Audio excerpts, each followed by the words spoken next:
A comparison on all these three evercoat products, but right now I was just going to go over something about Bondo over paint and Bondo, whether you can do it, at least with these products. I'm not finding them to spec out to go over paint or primer. So anyway, I'm going to go over what I'm going to do is I'm going to actually do a field comparison with all three of these and see if they really claim they do what they claim. This is about 13, if you get a really good price, about 13 bucks a gallon. A lot of you guys are probably paying 18 for this. You're going, what? True carriage. This is, I think, $26 a gallon for Z-Grip. Non-clogging, lightweight. They all claim to be easy sanding. It's funny. So, miracle sanding on this one. And this is evercoat gold. Okay, this is supposed to be from inside information. Okay, I'm not supposed to know this, but if you use Rage, evercoat Rage, this is like the same thing. So it's a lot cheaper. This is about $36 a gallon. Now, I'm going to show you guys later in another video, not today. I've got to get this motor back together. It's going to rain in a couple days here, so I don't really want to strip anything outside. I got to go to another state, do some work here coming up, so I can't do this right away. But probably when I get back, look for it. I'll be doing a video on comparison to see if it's really worth spending $36 a gallon. And I bought this especially for you because I would just keep using this myself. I go, oh, well, this sands with 80 grit. Well, maybe it is better. I can always learn something new. That's the way I look at it. And it's only $100 or something to try the different ones. For me, that's not really a big deal. But for some of you guys, that $100 could be the difference between buying a gallon of primer and not buying a gallon of primer. So anyway, so I went ahead and ran through the labels, and it says right here directions. Every single one of them says remove oil, grease, and wax. Duh. Okay. Use 80 grit, 40 to 80 grit disc to remove paint. So in other words, it's telling you to go to bare metal. Take the paint off, go to bare metal, like they've always done with plastic filler. Let's look at Z-Grip. Turn on my light. Okay, same thing. Directions. I have to look. I can't look through the video camera because I can't see it. Clean, discreet, well, the same thing. Use 40 to 80 grit disc to remove paint. So, okay, it also says right here, Z-Grip. Tack-free lightweight body filler formulated with miracle sanding. Hatonite. Okay, whatever that is. For superior sanding ability, Z-Grip is designed to provide a maximum adhesion to galvanized steel, aluminum, SMC, I don't know what that is really, something, SMC E-coats, okay, so that might be, and maybe that's like E-coats, that would be epoxy coats. So this one actually specs to stick to epoxy and bare metal, bare steel. So it may stick to E-coat, which is epoxy coating. Interesting, because I've seen guys putting this product over epoxy. I don't know if I trust it still. The funny thing is you put it on there and then you really don't know whether it's working until like 2 years later, when all of a sudden it's cracking and you're like, hey, How come it's cracking? You take off your Bondo, you go down, not on bare metal, there's some paint there and it cracks. So same thing, let's look at this one again here. Evercoat's formula designed to level with smooth finish, just reduce sanding, okay.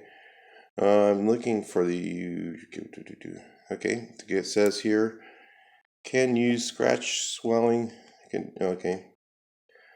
Looking here, galvanized steel, aluminum, much, okay, provides adhesion to galvanized steel and aluminum. And it also says faster sanding without risk. Okay, I do not see anything about putting it on on primer. So for some reason, this one they recommend e-coat. You can put it over e-coat. This one, it is not looking like you can put it on that. But all of them say to remove the paint. So it's kind of a conflict. Okay, directions. Mild cleaning of solvent, okay, and then it says here 40-50 to grit, large areas 80 grit. Okay, grind repair area. So it is saying to take it to bare metal, man. So anyway, this one apparently is supposed to. I've tried this years ago, okay. I tried different products. Oh, this one sands better. And tried stuff that was more expensive, and most of the time I didn't really see much difference in the sanding. So maybe that's changed. It's time to try it, and that's what we're going to do. So for a conclusion, this one, bare metal only. Okay, this one says on the label can be going over e-coats, which is epoxy coating. This one says on the label bare metal. It's $36 a gallon product. It's more expensive than this stuff. Okay, still says bare metal. It does not say to put it over. This one says it's weird. It says ZNX7 for super adhesion, but it doesn't show that it would go over bare metal. I'm not seeing it anywhere. Let me look here again. Let me just read this for a second. So in the specs, it does not say specifically that it can go over e-coats, but it does say thoroughly dry surface, okay, use 80 grit sandpaper, okay, 40 to 80 grit marks, feather edge, okay. It's talking about feather edging. It says to remove only the paint. So it says on there that you can remove only the paint. So does that mean you can leave the original primer underneath? You know, I wouldn't. Just because my experience with going Bondo over paint is not very good. Everything I've ever seen cracks over time. So apparently that's why a lot of guys are using the Z-Grip, because it says on the can that it can go over primer, over e-coat, only over epoxy coating, which is kind of strange to me, that they would allow it to only go over epoxy coating, but not over other primers like etching primer or something like that, because there must be something in that allows this to adhere. I don't know. I still, honestly, if you're going to try that, you know, go for it, but I'm certainly not going to do it. I'm going to go over bare metal on everything I do. But so apparently the difference between these three is probably that specification. This one's supposed to be easier sanding. Okay, that was the big thing on this. Sands with 80 grit, really easy. This one doesn't specify actually that, but it does say it can go over e-coats. This one here is bare metal only, and that's the difference between these products. What I'm going to do is I'm going to give these things a shot in a little while, but of course when I get back I just wanted to go over the bare metal issue with you guys and let you guys know what I saw and what you can look for.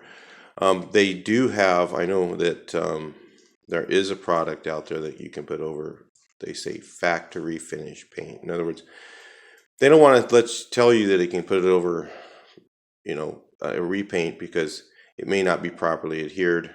So, but that product is by 3M, the one that I know of, and it's about $50 a gallon. So if it's worth $50 for you to put Bondo over your paint, then go for it. But I think you could just get yourself a grinder and save yourself some money and take the paint off. The issue with that is, and the worries of some of the guys is they say that the primer, well, let's go over that real quick. They say that the epoxy primer, if you go with your, say, Z-grip over epoxy primer, it's a better surface for potential new rust. But let's just talk about that for a second. You're going epoxy primer over bare metal, correct? So the bare metal was open, and then you went with epoxy primer.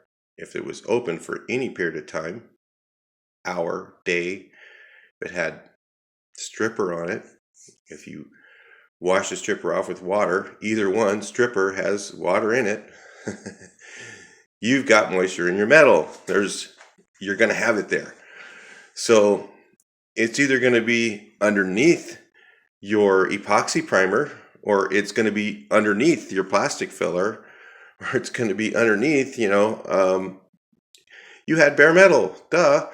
So the way that, so a lot of people are overcautious. They try and say that this is the right way and all this stuff. You know what, just do what you think is right.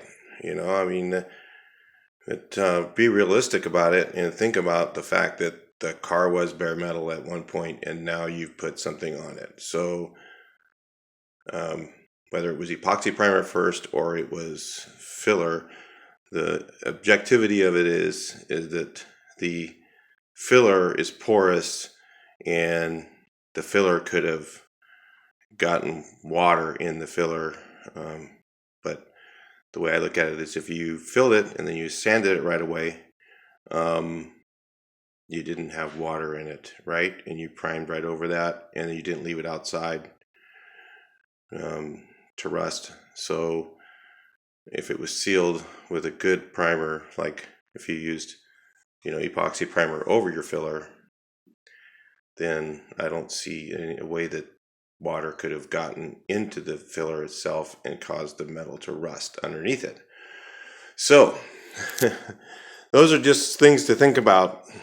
When everybody tells you different things, think about it for yourself.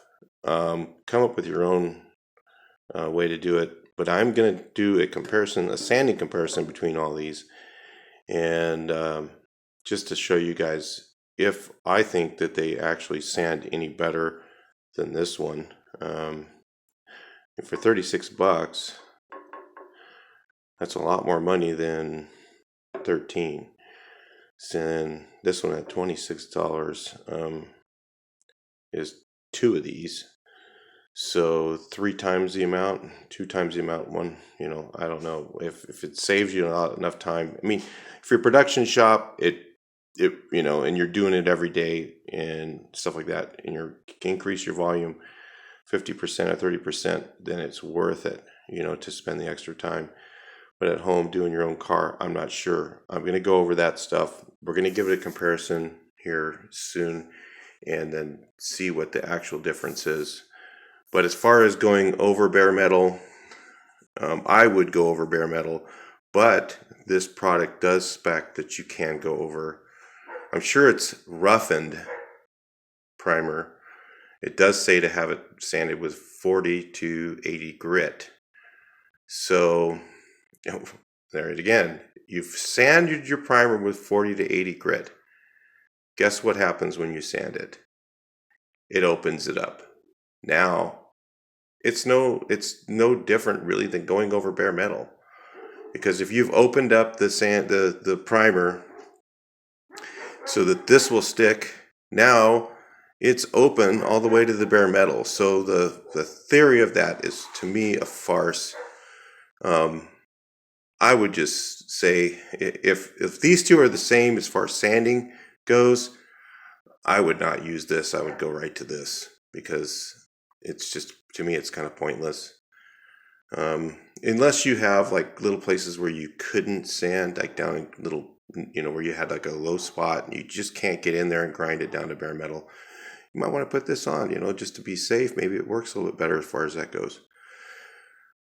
But then if this really does sand, if it does really sand more like polyester, then this might be really a cool product to use, and it might save you some steps and less primer and stuff like that, which might pay for itself. So we're going to check that out in the future here. But as far as the bare metal thing, that's up to you. But I'm giving you guys some bones so that you can figure out how to figure it out for yourselves.